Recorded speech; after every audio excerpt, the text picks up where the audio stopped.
우리는 살면서 하나님에 대하여 많은 생각들을 하게 되어집니다. 그러나 우리가 아무리 생각한다 할지라도, 또 아무리가 연구하고 또 배우고 한다 할지라도 우리는 하나님에 대하여 그 끝을 다 알 수 없는 존재들입니다. 하지만 그럼에도 불구하고 우리는 하나님을 믿습니다. 내가 알지 못하는 하나님, 내가 정확하게 하나님에 대하여 어떤 누구에게 하나님은 이런 분이다 라고 설명하지 못한다 할지라도 우리는 하나님을 믿습니다. 우리가 알지 못하는 하나님, 내가 설명하지 못하는 하나님을 믿고 있는 이유, 믿을 수 있는 이유는요, 사실 원인이 나에게 있지 않습니다. 하나님께서 내게 확실히 하나님을 믿을 수 있도록 우리에게 보여주셨기 때문에 우리는 하나님을 믿는 것입니다. 그 하나님의 보이심이 무엇입니까? 바로 예수님이십니다. 예수님은 우리를 위해 이 땅 가운데 사람으로 오셨고 우리의 모든 죄를 해결하기 위하여 죽으셨고 또한 우리를 다시 살리시기 위하여 부활하셨습니다.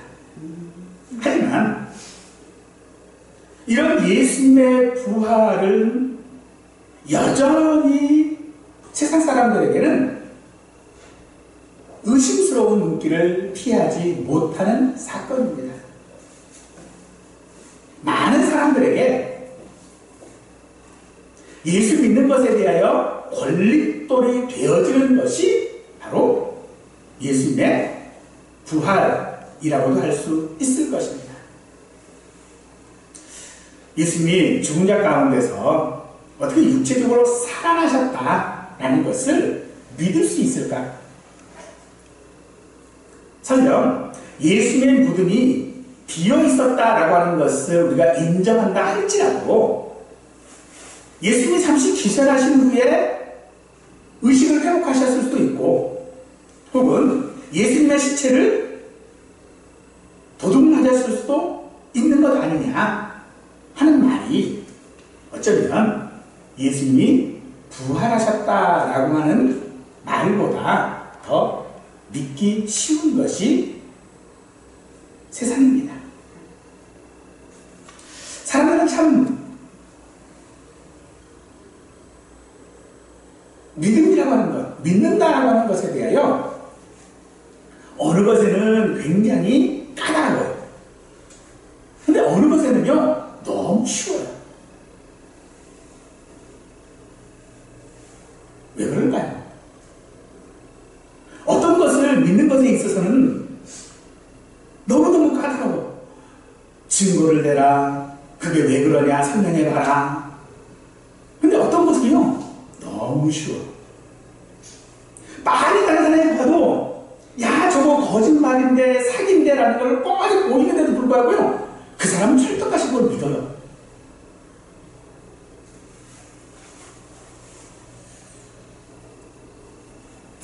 도대체 무엇 때문에, 어떤 차이 때문에 그럴까요? 그것은 바로 의심입니다. 어떤 것에 대해서는요 의심을 해요. 근데 어떤 것에 대해서는 의심을 안 해요. 의심을 안 하니까 당연히 믿을 수밖에 없는 것이고 의심을 하니까 증거를 대도 의심이 되는 거예요. 예수님의 부활이 어쩌면 우리에게 그런 것일 수 있을 것입니다. 나는 너무나도 잘 믿어지는 이 부활이 어떤 사람에게는 너무 믿기 어려운 거예요. 도대체 거짓말도 그런 거짓말이 없는 거죠. 사람들은 예수님의 이런 육체적인 부활에 대하여서는 거의 잘 생각하려 하지 않습니다. 우리가 부활이라고 하는 말을 쓸 때는 어떤 사람이 좀 바뀌었다. 뭐 이런 관점에서 부활이라고 하는 말을 많이 쓰지요. 예를 들면은 어떤 운동선수에 대해서 이야기를 할 때에 부활했다 라고 하는 말을 자주 씁니다. 어떤 변화가 일어나고 인생의 실패나 고통을 딛고 다시 일어서는 어떤 새로운 시작 같은 개념으로서 우리는 부활이라는 표현을 자주 사용합니다. 이런 관점에서 보자면 현대인들에게 있어서 이 부활은 참 여러 곳에서 발견할 수 있는 것들이지요. 결국은 그러다 보니 예수님의 부활에 대하여서도 같은 생각을 하게 되어집니다.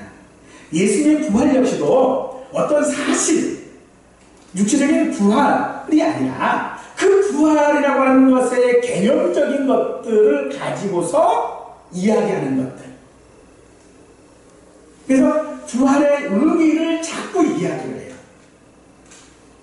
그런 사랑하는 성도 여러분, 예수님의 부활은 의미를 찾는 것이 아니라 믿는 것입니다.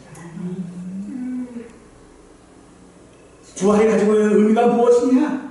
이것을 말하는 것이 성경에서 우리가 부활절, 부활주의를 지키는 그런 이유는 결코 될 수 없다라는 것이지요. 그러므로 우리 성도들에게 있어서의 이 부활을 어떻게 우리는 이해해야 하겠습니까? 성도는 육체적으로 죽은 사람이 실제로 다시 살아나는 것을 부활이라고 말하지 않습니다. 이 부활은 영광스러운 몸의 부활이라고 우리는 믿고 있지요.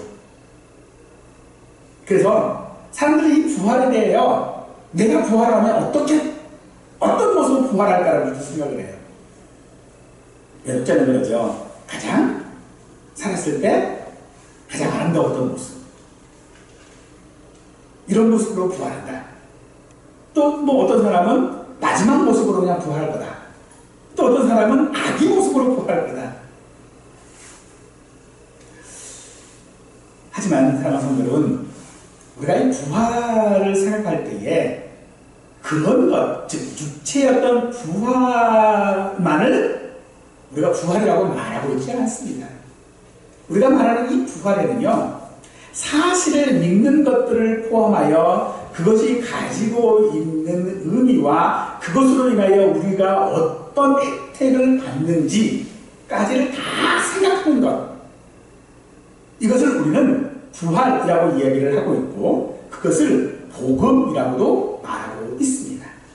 그러므로 단지 의미를 찾는다든지 혹은 어떤 사실을, 관계를 증명하는 것을 가지고 부활을 말하고 있지 않은 것입니다. 그런 의미에서 오늘 본문에서 말하고 있는 이 도마라고 하는 예수님의 제자, 이 제자의 의심이 오늘 우리의 삶에도 필요한 줄 믿으십시오. 오늘 본문은 의심 많은 도마의 이야기로 유명합니다. 도마는 자기의 눈과 손으로 확인하기 전에는 믿을 수 없다라고 합니다. 그런 도마에게 예수님은 친히 나타나셔서 그의 믿음을 복돋아 주셨습니다. 이 장면을 통해서 예수님은 의심 많은 자에게도 은혜로 다가오신다라고 하는 메시지를 전하며 결국은 보지 않고 믿는 자가 복되다라고 하는 그런 교훈을 우리에게 준다라고 우리는 이해합니다만 단지 예수님께서 우리에게 교훈을 주시기 위해서 부활하신 것은 아닙니다.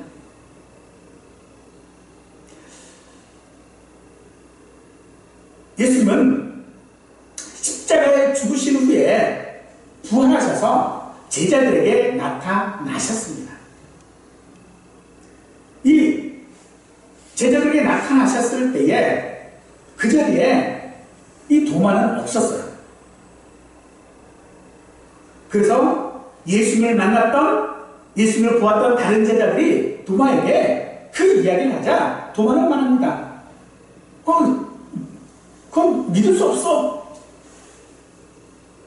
그러면서 내가 직접 내 손으로 예수님의 그 못자국을 살피고 내 손가락으로 그 자국에 내가 손을 넣어보고 예수님의 그 참자국난 그 옆구리에 내 손을 넣어보지 않고는 이건 믿을 수 없어. 한마디로 내 눈으로 확인해야 믿을 수 있지. 내 눈으로 확인 안 된 걸 내가 어떻게 믿냐? 라는 거죠. 오늘 또 우리는 참 그런 말들을 많이 합니다. 야, 내 눈으로 봐야 돼. 그죠?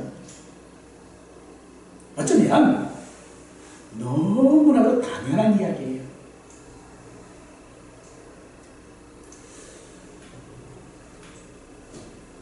너무나도 당연한 그 이야기. 그 이야기를 오늘 도마는 우리에게 해주고 있는 것입니다. 예수님께서는 부활하신 후에 그 자신을 많은 사람들에게 나타내 보이셨습니다. 가장 먼저 보이신 사람이 베드로이죠.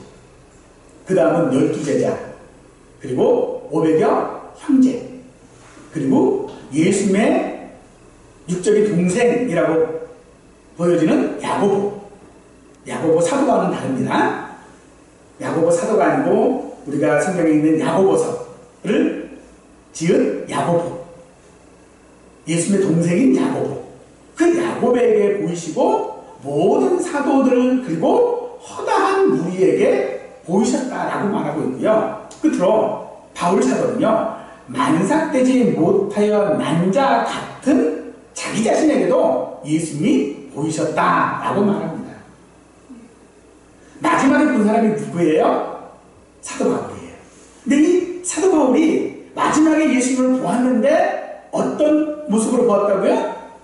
만삭되지 못한 자 같은 자기.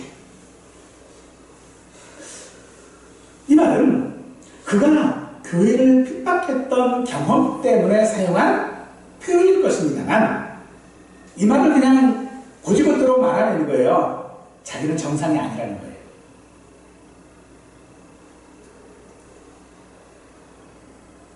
자기는 정상의 존재가 아니다. 그런데 정상이 아닌 자기에게 예수님이 보이셨는데 어떻게 보였느냐?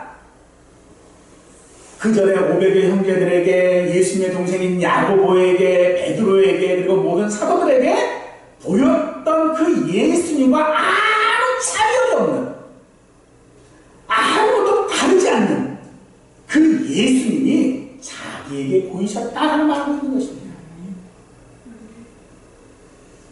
즉, 바울은 오늘 우리에게 그 예수님의 부활이라고 하는 것은 어떤 한 개인의 경험의 문제가 아니다라는 것을 말하고 있는 것입니다. 부활이라고 하는 것이 얼마나 많은 사람들에게 보였느냐, 얼마나 정확한 물증들을 제시할 수 있느냐, 그것들에 의해 증명될 수 있는 문제가 아니라는 사실을 말하고 있는 것입니다. 즉, 예수님의 부활이 나는 안 봤어요. 나는 못 봤어요. 그런데 그 당시에 보였던 그 예수님과, 사도 바울에게 보였던 예수님과 지금 우리에게 보이시는 예수님이 다르지 않다는 것입니다. 예수님의 부활은 우리에게 몇 가지 유익을 줍니다. 첫째는 우리가 예수님이 누구인지를 분명히 알게 하지요. 하나님의 아들이심을 이 부활을 통하여 우리는 확인할 수 있습니다. 또 예수님의 부활은요, 오늘 또 살아계시다라고 하는 것을 의미하고 있습니다. 예수님이 죽은 자 가운데서 살아나셨으므로 우리는 예수님을 언제든지 만날 수 있다라고 하는 것을 말하고 있고요. 또한 예수님의 부활은 우리에게 새 생명이 있다라고 하는 것을 말하고 있습니다. 우리는 실제로 예수님의 부활의 능력을 우리 안에 가지고 살아가는 사람들입니다. 하지만 우리는 그 예수의 그 육체적인 부활을 믿는다고 하면서도 사실은요, 마음속에 깊이 숨겨진 의심을 지울 수 없습니다. 정말로 하나님이 나와 함께 하시나? 정말로 예수님의 부활이 진짜입니까? 이런 의문들은 늘 어쩌면 우리의 믿음을 흔들고 있는지도 모르고, 또 때로는 이런 부활주일이라고 하는 이런 행사들을 통하여져서 억지로라도 내가 예수의 부활을 믿는 것처럼 하고 있는 것은 아닌지, 오늘 본문에 도마처럼 이 도마는 예수님의 12제자 중 하나였습니다. 그럼에도 그는 그 누구보다도 강한 의심을 품은 인물로 표현되고 있지요. 오늘 이 도마의 이야기를 통하여져서 이 도마의 시각으로 바라보는 예수님의 부활을 생각하면서 하나님께서 어떻게 내가 내 마음 가운데에 깊은 곳에 가지고 있는 이 의심을 어떻게 믿음으로 이끄시는지 이 시간 함께 살펴보실 수 있기를 축원합니다. 예수님은 자신의 부활에 대하여 자주 가르치셨습니다.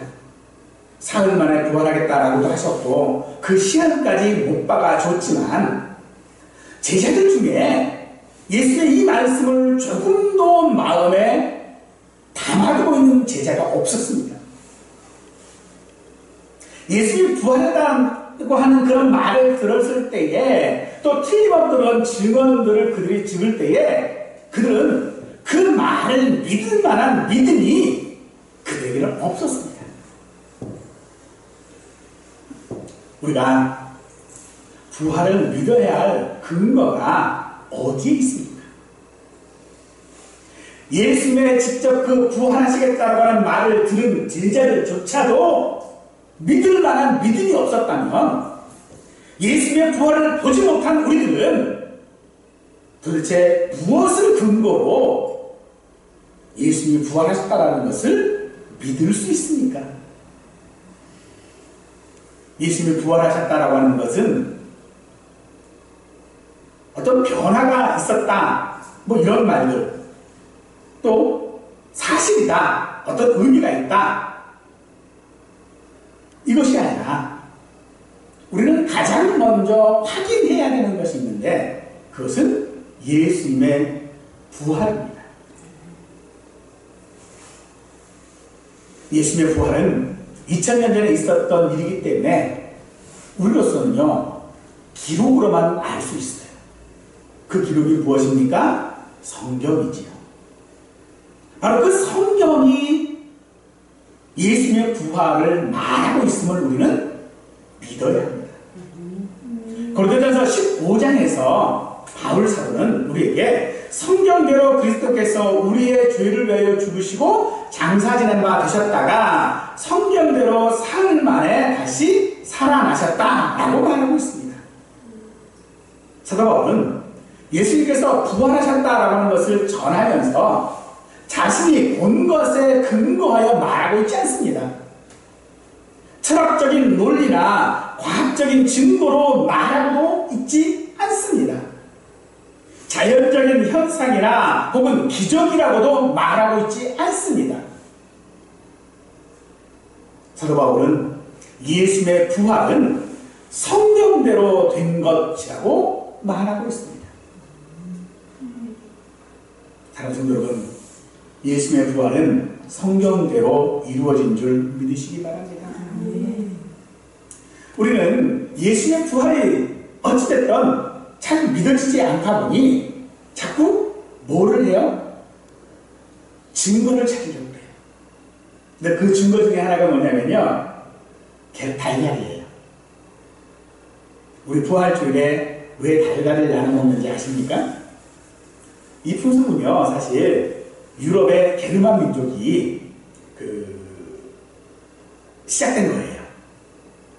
근데 이 게르만 민족이 예수님을 믿기 전에 봄의 여신이라고 하는 이 여신을 섬겼는데 그 여신이 소생한 것을 축하하기 위해서 평상시에 먹던 고기와 거기에 달걀을 곁들여 먹었다고 해요. 그런데 그들이 기독교를 받아들이면서 그 봄의 여신의 소생을 축하하는 축제를 예수님의 부활을 기념하는 것으로 바꾸었어요. 이게 예수님의 부활과 전혀 관계가 사실은 없어요. 그냥 자기들이 예전서부터 지켜오던 어떤 하나의 관습인 달걀 먹는 것에 불과한 것을 뭐로 바꿔버렸어요? 부활을 축하하는 행사처럼 만든 거예요. 우리는 이 달걀에다가 의미를 부어야죠. 이 달걀에서 이게 부화해서 병아리가 되는 것처럼 마치 우리가 부활이 그런 것처럼 설명하려고 해요. 봄에 다 죽은 것 같은 나무에서 꽃이 피고 잎이 새로 나고 하는 것들을 우리를 보면서 그게 부활이라고 생각을 하는 거예요. 그런데 부활절의 이 계란은 자연에서만 아무런 관계가 없습니다. 예수님의 부활은 세상의 그 어떤 자연적인 현상을 가지고 설명할 수 없는 유일한 사건입니다. 그래서 우리가 이 달걀을 그냥 상징으로 사용하는 것이다 라고 말하고 있지요. 그런데 그런 관점에서 부활을 생각한다면 우리 주위에는요 그런 일들이 너무 많아요. 그러므로 오늘 우리가 이 부활에 관계하여 이야기할 때에 이것이 무엇이다 라고 하는 것을 말하기보다 먼저 우리는 생각해야 될 것이 있는데 그것은 뭐냐? 오직 성경대로 이루어진 일이라고 하는 사실을 우리는 믿어야 하는 것입니다.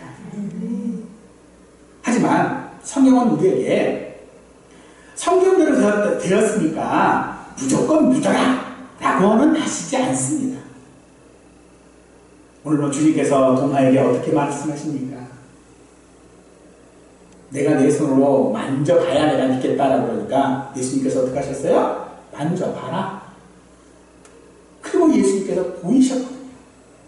그것처럼 성경대로 되어진 그 사실을 우리의 눈으로 확인하고 우리의 삶으로 경험하는 것이 부활인 줄 믿으시기 바랍니다.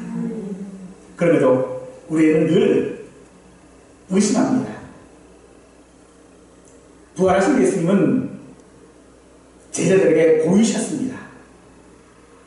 부활하시고 난 다음에 호련히 사라진 것이 아니라 예수님이 부활하셨다라고 하는 그 사실을 거듭거듭하여 알리셨습니다.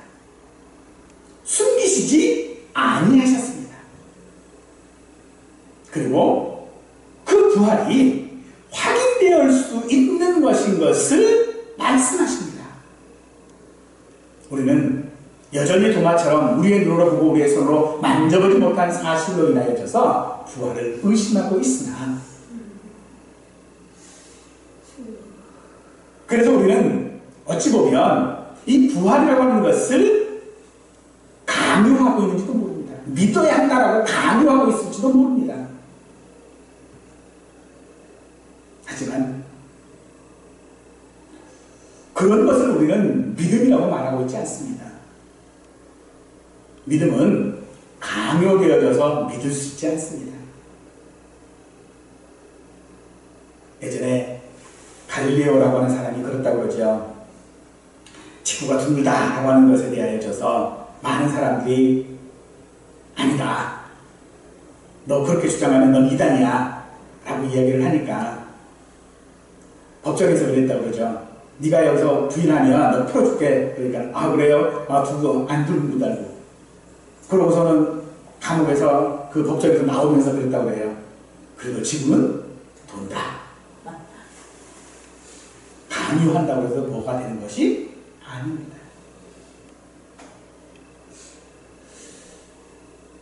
하지만 그래도 이 의심이라고 하는 것이 우리에게는 여전히 존재하고 있다 보니 이 의심에는요 종류가 참 많아요. 좀 더 좀 정확하게 말하자면 우리 의심의 가장 기본적인 의심의 첫 번째는 무지에서 비롯됩니다. 몰라서 비롯돼요. 몰라서 의심하는 거예요. 그러면 몰라서 의심하는 것은 정보를 주고 가르쳐주면 해결이 되어져요.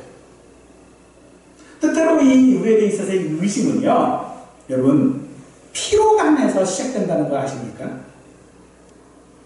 피로감이라고 하는 건 뭐냐면 어떤 그 사실에 대하여 늘 들어요. 늘 듣다 보니까 이게 피로가 쌓이는 것처럼 쌓여가지고요 안 믿는 거예요. 의심하는 거예요.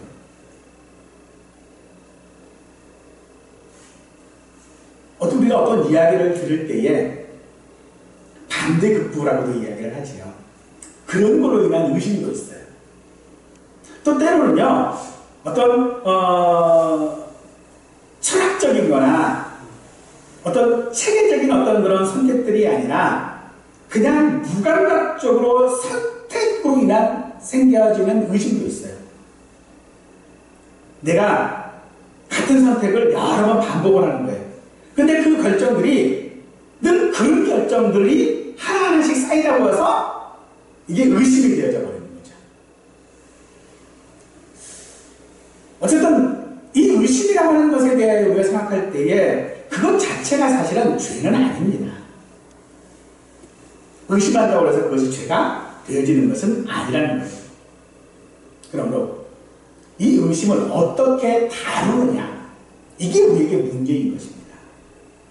그 의심을 믿음으로 나아가는 길이 될 수도 있고요, 때로는 반대로 하나님을 떠나는 길이 되어질 수도 있는 것이 의심일 것입니다. 성경에 보면 다윗이 참 많이 사용하는 그 표현 가운데 하나가 어떤 것이냐면, 하나님 여호와여 어찌하여 나를 버리십니까? 라는 말이었어요. 다윗의 시편을 보면 이 말을 참 자주 써요. 왜 하나님 나를 버리십니까? 근데 하나님이 다윗을 버리셨나요? 안 버리시잖아요. 즉 이 말은 하나님에 대한 의심과 탄식의 표현이기는 하지만 하나님과의 깊은 관계로 이끄는 말이기도 합니다. 의심이 하나님을 향한 질문인 거예요. 하나님을 향한 호소인 거죠. 그래서 하나님은 그의 호소를 받으심으로 말미암아 그가 더욱더 강한 믿음을 소유하게끔 하셨습니다. 하지만 반대로 출애굽 후 이스라엘 백성들을 보면 그들은 하나님께 끊임없이 물과 양식을 공급받았음에도 불구하고 그들은 여전히 하나님이 자기들 가운데 계시는가라고 해서 원망했습니다. 그것은 단순히 원망이 아니라 의심이 아니라 하나님에 대한 불신이었고 반역이었던 것입니다. 그래서 야고보서는 우리에게 이렇게 말합니다. 의심하는 자는 마치 바람에 밀려 요동하는 바닷물결 같으니 그런 사람은 무엇이든지 죽게 얻기를 생각하지 말라. 즉 의심을 통하여 내가 하나님께 무엇을 받을 수는 없습니다. 내가 원하는 것을 하나님이 주실까 안 주실까 해서 그것을 내가 받을 수 없다는 것입니다. 어찌해야 합니까? 다윗처럼 우리는 하나님 앞에 신뢰하는 탄식을 해야 하는 일이 있습니다. 즉 내가 믿고 싶은데 믿음이 없습니다. 내가 알지 못하여 믿을 수 없습니다. 내가 경험이 없기 때문에 믿지 못한다면 나를 경험하게 하십시오. 이것이 우리가 가져야 할 의심입니다. 이것이 도마가 했던 의심입니다. 도마는 지금 나는 도저히 안 믿어, 못 믿겠어 라는 것이 아니라 그것을 통하여 믿게 해달라는 요청인 것입니다. 그래서 이 도마의 경우도 우리가 가져야 할 이 의심은요, 먼저 생각해야 될 것이 그것입니다. 예수님이 십자가에 못 박혀 죽으셨다라고 하는 그 사실을 먼저 우리는 생각해야 됩니다. 예수님의 제자들은 예수님이 죽으시리라고 하는 것을 사실은 꿈에도 생각하지 않았습니다. 그들은 예수님이 부활하실 거라는 것도 기대하지 않았습니다. 왜요? 애초에 죽지 않으실 거니까. 예수님은 끊임없이 부활에 대하여 말씀하셨지만 제자들은 그런 일은 일어날 것이라고 전혀 생각하지 않았습니다. 그들은 예수님께서 그의 죽으심과 부활에 대해 말씀하실 때에 언젠가는 좀 이해해 보겠지. 그들은 그 말씀을 들을 때에 도무지 이해할 실마리를 갖지 않았습니다. 어쩌면 그들은요, 다락방에 모여있을 때에, 예수님이 돌아가신 후에 그들이 한 다락방에 모여있을 때에, 야! 예수님이 이제 내일이면 부활하실 거야! 그러면서 다락방에 기다리지 않았습니다. 그들은요, 부활에 대하여 아무런 기대가 없었습니다. 그러니 예수님의 부활을 믿을 수 없겠죠. 예수님께서 부활하셔서 그들 중에 나타나셨을 때에 거기에 있는 사람들 중 그 누구도 예수님의 부활을 기대한 사람은 한 사람도 없었습니다. 마찬가지로 도마의 의심이 그런 것이었습니다. 그렇기 때문에 이 도마의 의심은요, 내가 거짓된 것에 속지 않겠다라고 하는 의심이었어요. 다른 제자들과 마찬가지로 도마는 예수님이 메시아인 것을 의심하지 않았습니다. 그러나 그가 기대했던 메시아는요, 고난당하는 종이나 죽음이나 부활 같은 그런 것과는 거리가 멀었습니다. 그런 기적을 행할 수 있는 메시아는 결코 죽지 않을 것이기 때문이었습니다. 메시아는 승리하고 민족들을 변화시키는 것이 메시아였습니다. 그런 메시아가 순교자일 수 없었습니다. 그래서 예수님의 죽음은요, 이 도마에게 너무나도 큰 절망을 안겨주었던 것입니다. 그래서 도마는 헛된 망상에 이제는 더 이상 속지 않겠다라고 하는 그런 의심을 지금 하고 있는 것입니다. 그렇게 생각해보면 도마의 의심은요, 나쁜 거 아니지요. 내가 속지 않겠다고 하는 의심인데, 하지만 도마에게 필요했던 것은 속지 않겠다라고 하는 의심이 아니라 조금 더 통찰력 있는 예수님의 말씀을 고지고대로 받아들이는 것이었습니다. 사랑하는 성도 여러분, 예수님께서 못 박혀 죽으셨고 나를 위해 부활하셨다고 하는 사실 증거를 요구하지 마시고요, 어쩌면 우리에게 이것은 그저 고지고대로 성경대로 믿는 것이 되어져야 하는 것입니다. 누가복음 24장에 보면 엠마오라고 하는 마을로 가는 두 사람의 이야기가 있습니다. 이들은 예수님이 부활하셨다라고 하는 이 말을 무덤에 간 여자들에게서 듣기는 했습니다. 그런데 허탄한 듯 들려서 믿지 아니했습니다. 허탄한 말이 된 거죠. 허무맹랑한 말인 것입니다. 어떻게 죽은 사람이 살아날 수 있겠습니까? 예수님은 그들과 만나서 대화하십니다. 그리고 그들에게 이렇게 말씀하시지요. 미련하고 선지자들의 말한 모든 것을 마음에 더디 믿는 자들이라고 말하죠. 선지자들이 말한 모든 것 어디에 있습니까? 성경에 기록된 것입니다. 또 다른 제자들에게 예수님은 내가 너희와 함께 있을 때에 너희에게 말한 바고 모세의 율법과 선지자들의 글과 시편에 나를 가르쳐 기록된 모든 것이 이루어져야 하리라 라고 하는 말이 이것이다 라고 말씀하셨습니다. 여기서 말하는 모세의 율법, 선지자의 글, 시편은 어디에 있습니까? 성경에 있는 것입니다.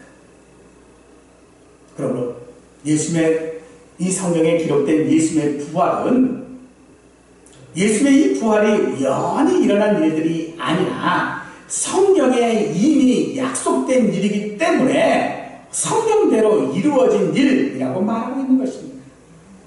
하나님께서는 미리 작정하시고 계획하신 그 모든 일들을 성경 안에서 이미 이루어지고 나타나게 하셨다는 것입니다. 그러므로 우리가 예수님의 부활을 믿을 수 있는 근거는요, 성경인 줄 믿으시기 바랍니다. 하나님은 성경을 통해 우리에게 하나님을 보여주고 계십니다. 따라서 우리의 의심은 그리하여 하나님께서 우리에게 보이신 그 믿음을 보는 것입니다. 그리고 그것을 증거하는 것이 우리의 믿음이어야 한다는 것입니다. 우리 교회는 전통들이 있습니다. 처음부터 가지고 있는 어떤 교리들이 있지요. 우리가 매 예배 시간마다 교리교독을 하고 있지요. 근데 이 교리교독이 언제 만들어진 것인지 여러분들 혹시 아시겠습니까? 이미 1000년 전에 만들어진 거예요. 1000년 전에 만들어진 것을 지금도 제가 고백하고 있는 겁니다. 근데 이것을 넘어서 어떤 새로운 것을 주장을 하면 그게 뭐다? 이단이다. 따라서 우리는 예수님의 부활에 대하여 말할 때에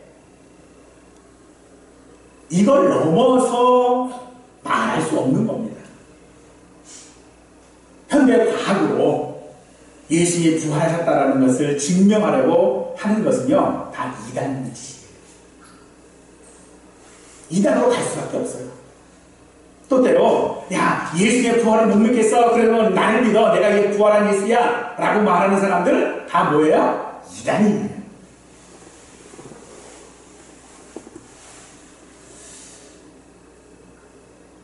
그런 것들을 통해서 우리는 예수의 부활을 믿는 것이 아니라 성경을 통해서 우리는 예수의 부활을 믿는 것입니다.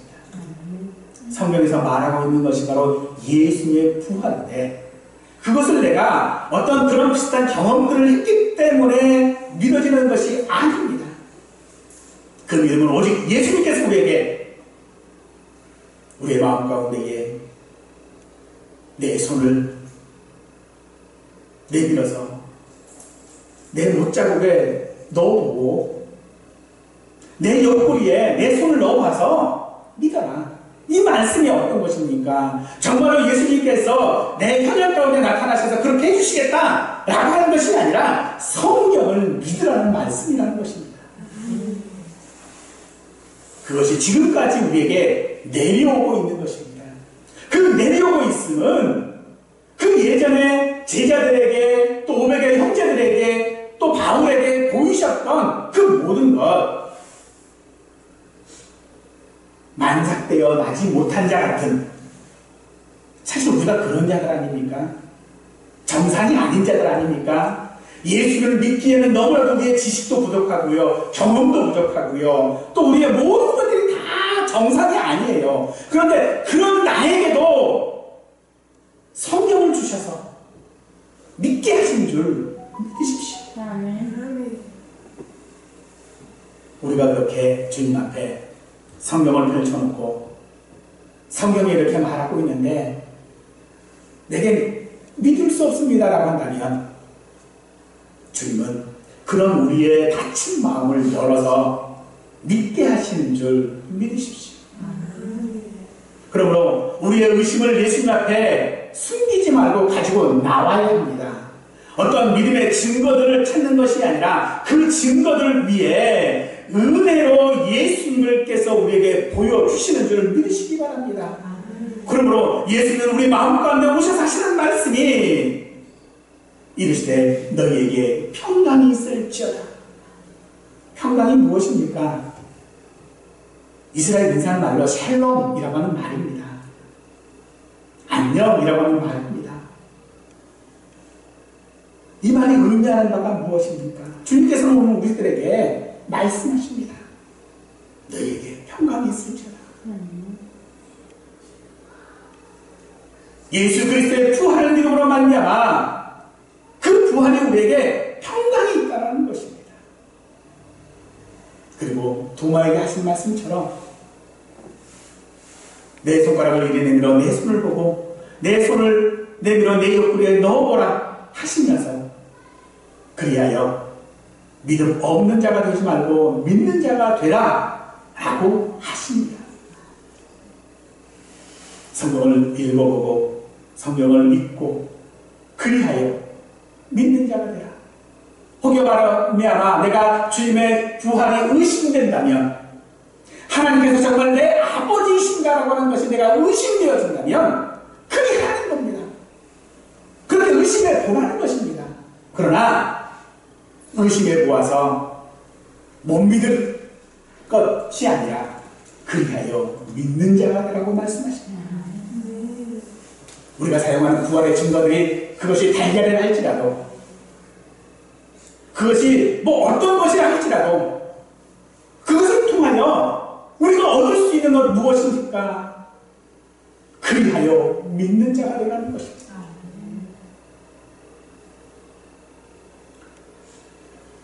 도마는 주님의 그 말씀 안에 이렇게 대답하지요. 나의 주님이시여 나의 하나님이십니다. 어떻게 그런 고백을 단순히 할 수 있을까요? 간단합니다. 그리하여 믿는 자가 되었기 때문입니다. 그리하여 믿는 자가 되었기에 나의 주님, 나의 하나님이라고 고백하는 것입니다. 그런 사람에게는 평강이 있을 수밖에 없다라는 것이지요. 지금 우리 가운데 부활하신 예수님의 그 능력으로 말미암아 우리는 현존하는 그런 모든 것들 가운데에 예수님과 함께 살아가고, 그 예수님과 함께함으로 말미암아 우리는 즐겁고 또 두렵고 떨림으로 말미암아 구원을 이루어가는 삶을 살고 있는 것입니다. 그 삶이 오늘 우리가 부활의 증인으로서의 우리의 삶이어야 합니다. 성도는 고생 끝에 낙이 온다라고 하는 그런 소식을 전하는 자들이 아니라 예수님의 부활하심으로 인하여 우리가 구원받았다라고 하는 소식을 전하는 자들인 것입니다. 그것이 무엇이 되었든 것에 우리는 그것의 증인이고 또 그 부활을 누리고 살아가는 사람, 그 부활을 세상에 증거하는 자가 우리 성도인 것이고, 그래서 사랑하는 성도 여러분, 오늘 부활 주에